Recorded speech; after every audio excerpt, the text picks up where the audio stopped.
Meu nome é Isabela e eu vou falar sobre as águas na superfície terrestre. Extensas massas de água recobrem 70% da superfície terrestre, formando oceanos, mares, rios, lagos e geleiras. Os 30% restantes da superfície do nosso planeta são constituídos por ilhas e continentes.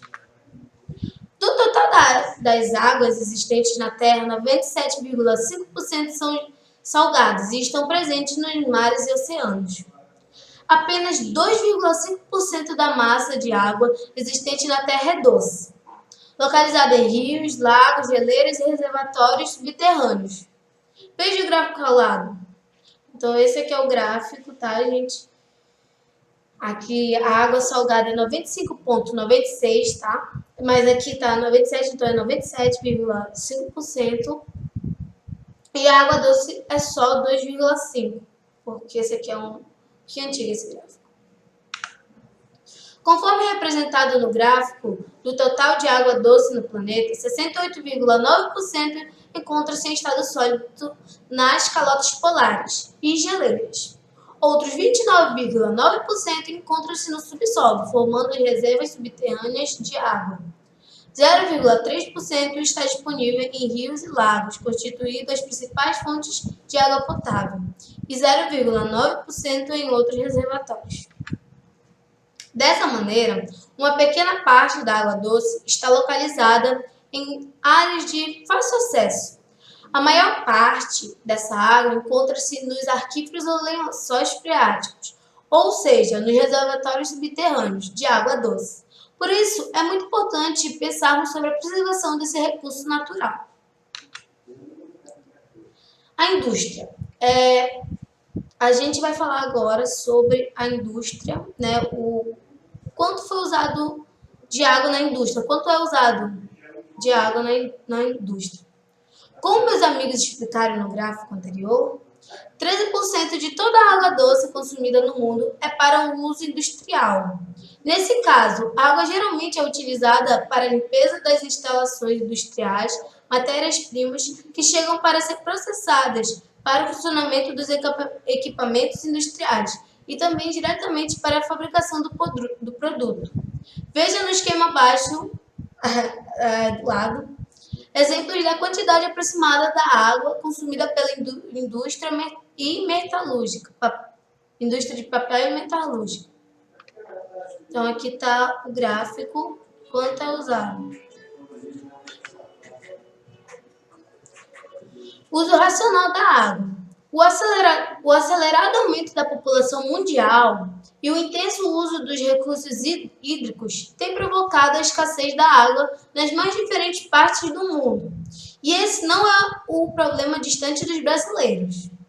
Diferentes regiões do nosso país, mesmo aquelas em que as chuvas sempre foram abundantes, como aqui no nosso estado, né, do Pará, têm experimentado a redução das chuvas e a consequente falta de água para o uso da população. No entanto, grande parte dela faz uso racional, sem desperdícios econômicos da água, apenas em períodos de escassez.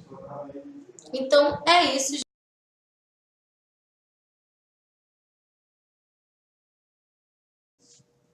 Meu nome é Jamile e eu vou falar sobre os rios.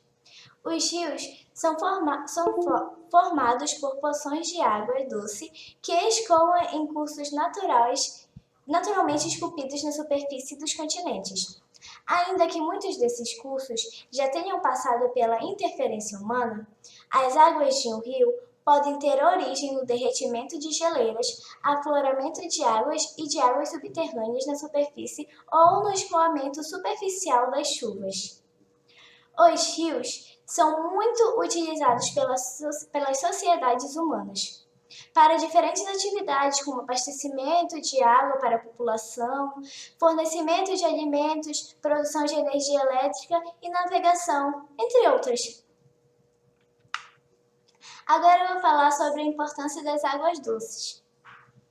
A água doce é um componente essencial para a vida de plantas, quanto para a vida dos seres humanos e de outros animais da Terra. Você já observou a enorme quantidade de atividades que realizamos com a água? Situações como limpeza residencial, higiene pessoal, lavagens de roupas e preparamento de alimentos e bebidas que envolvem o curso de água. Além do consumo direto, muitos objetos que usamos diariamente, como roupas, calçados e eletrodomésticos, utilizam água em seu processo produtivo nas indústrias. Aqui, a indústria possui 21%, a agricultura 69%, o consumo de água superficial doméstico 10%. Agora vou falar sobre as águas oceânicas.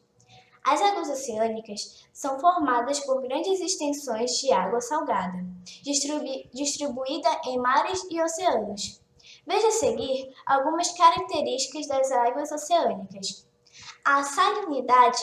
Os oceanos possuem em média 3 gramas de cloreto de sódio por 100 milímetros de água, podendo variar de um oceano para outro. A salinidade dos oceanos é proveniente da dissolução das rochas do fundo dos oceanos e também de sedimentos trazidos pelas águas dos rios. A temperatura varia de acordo com a latitude e a profundidade. As áreas próximas à linha do Equador possuem as águas mais aquecidas, pois recebem a radiação solar com maior intensidade que as áreas polares. Já as águas superficiais são mais aquecidas que as águas de regiões profundas dos oceanos, onde os raios solares não conseguem chegar. Aqui o Oceano Pacífico, aqui o Atlântico, o Oceano Índico, aqui o Pacífico e o Glacial Ártico. Aqui eu vou falar sobre os mares. Os mares são porções de oceanos dispostas nas proximidades dos continentes ou no interior deles. Primeiro, o mar aberto apresenta a extensão ligada com o oceano. Aqui o mar e aqui o oceano. O segundo, o mar fechado, não apresenta ligação direta com o oceano. Aqui o oceano está fechado aqui no mar. O terceiro é o interior. Apresenta a ligação restrita com o oceano. Aqui, bem restrita. Aqui o oceano, aqui o mar.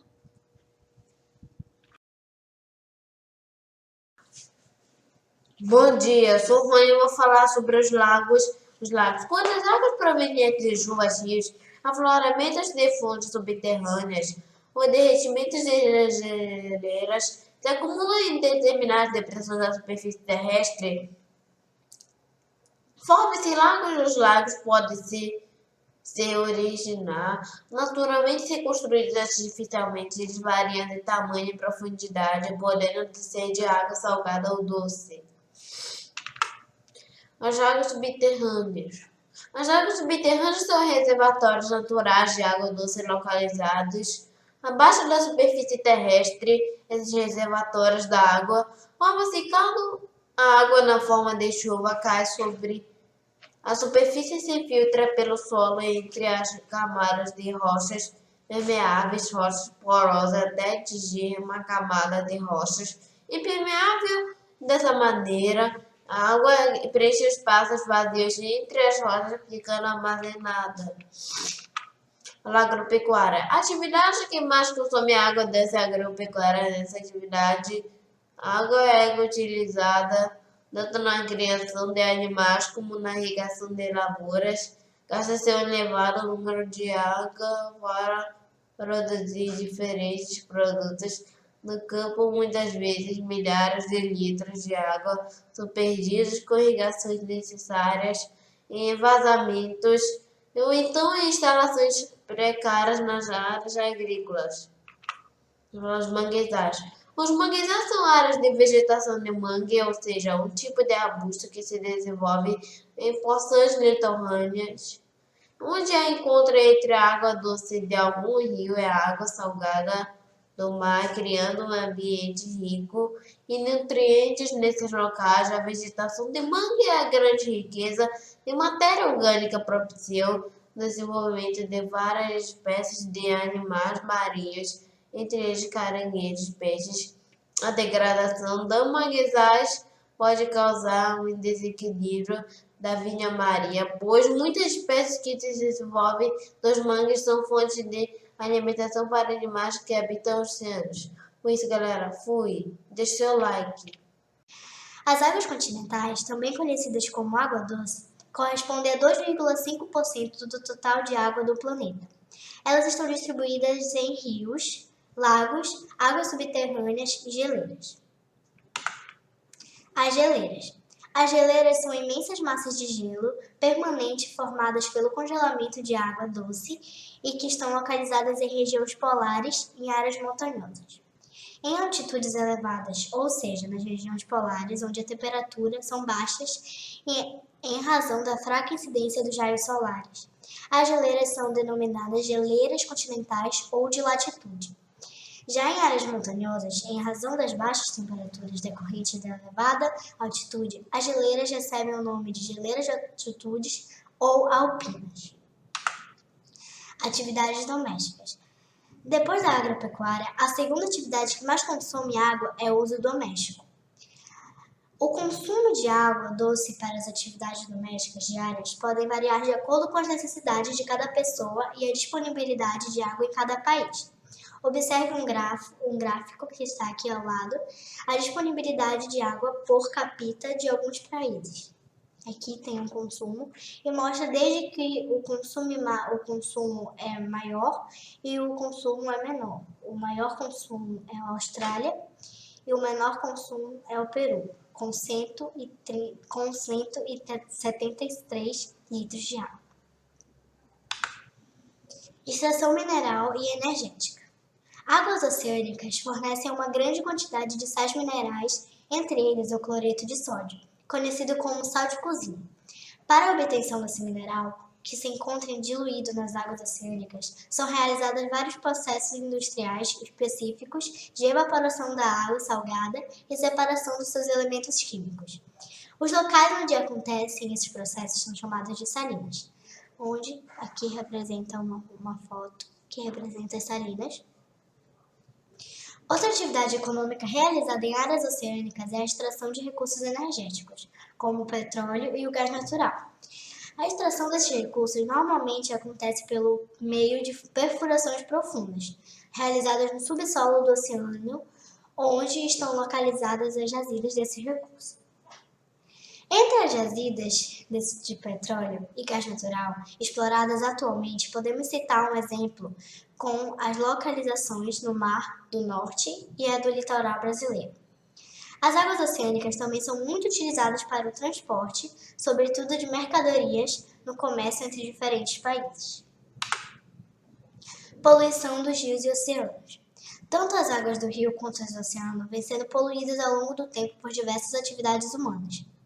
Nas áreas rurais, as águas do rio, por exemplo, são contaminadas pelos produtos químicos, que na verdade são agrotóxicos, utilizados na agropecuária. Elas são usadas, elas são injetadas, são botadas nas plantas, porque parte desses produtos aplicados sobre as plantações é levada pela água da chuva até os rios.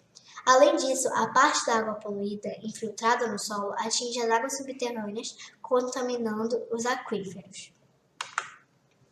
Já nas cidades, as enxurradas que carregam parte dos resíduos descartados inadequadamente nas ruas, ao atingirem algum rio, poluem as águas, como vocês podem ver aqui nessa imagem e nessa. Outra forma de poluição nas áreas urbanas são os resíduos industriais e domésticos despejados diretamente nos rios, sem nenhum tipo de tratamento. Essa prática causa intensa poluição nos cursos de água. Os mares e oceanos são atingidos pela poluição de diversas maneiras. Muitos rios já alcançaram oceanos com águas intensamente poluídas. Além disso, em algumas cidades litorâneas, o esgoto doméstico e os resíduos industriais são despejados diretamente no mar.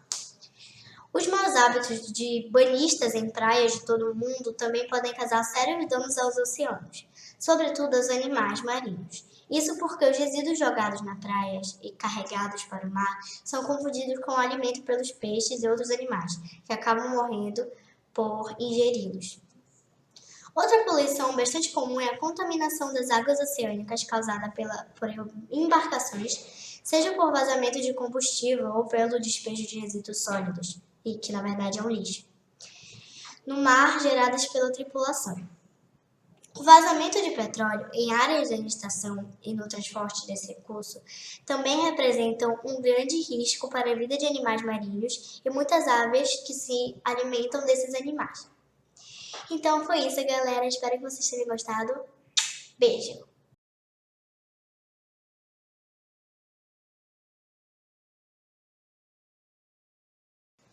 Olá, galera. Eu sou o João Vitor e eu vou estar falando sobre o ciclo da água.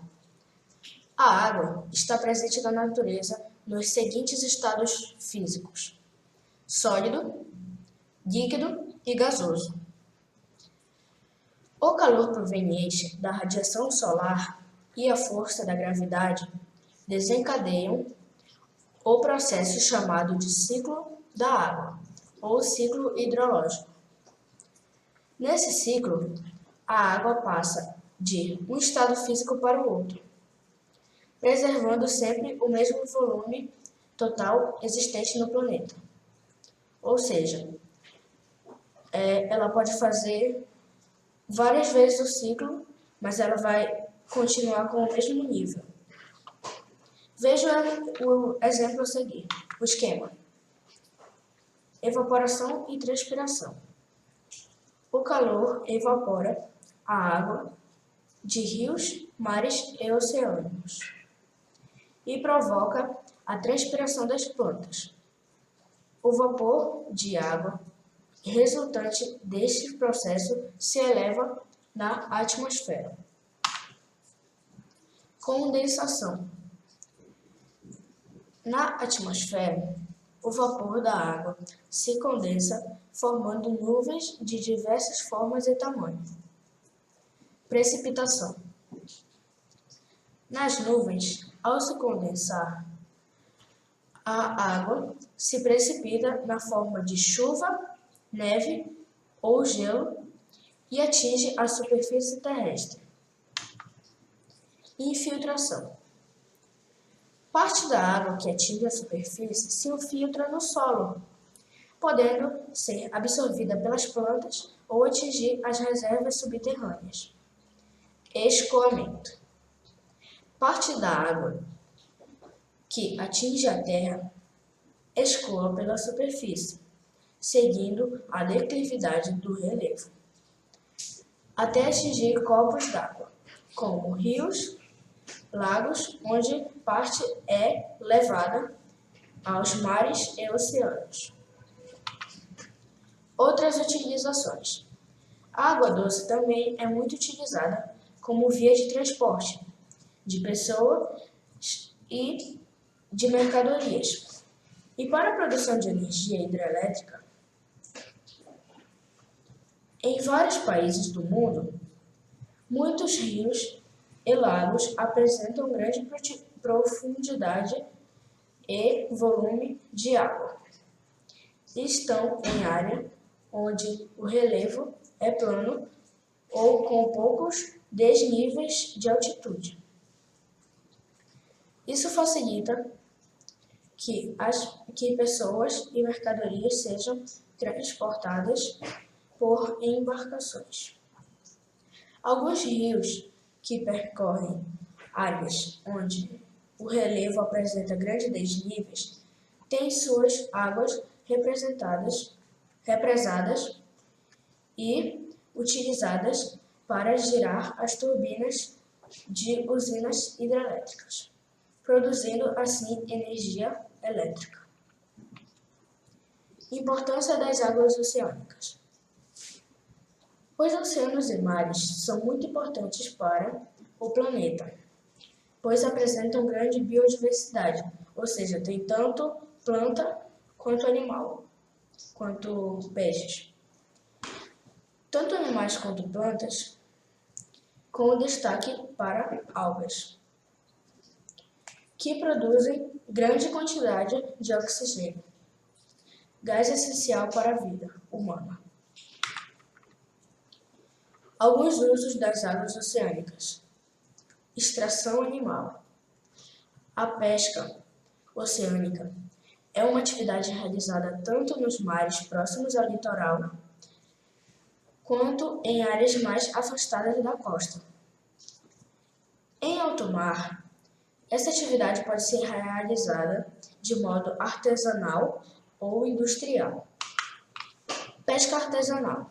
Geralmente é praticada em áreas próximas ao litoral, com o uso de embarcações de pequeno porte e equipamentos simples. Pesca industrial. Realizada em áreas afastadas do litoral, por meio de embarcações equipadas com instrumentos sofisticados que facilitam tanto a localização de cardumes quanto a retirada de grandes quantidades de peixes do mar. Grande parte dos pescados provenientes da pesca industrial é para fins comerciais dentro do próprio país de origem ou para exportação. E tchau!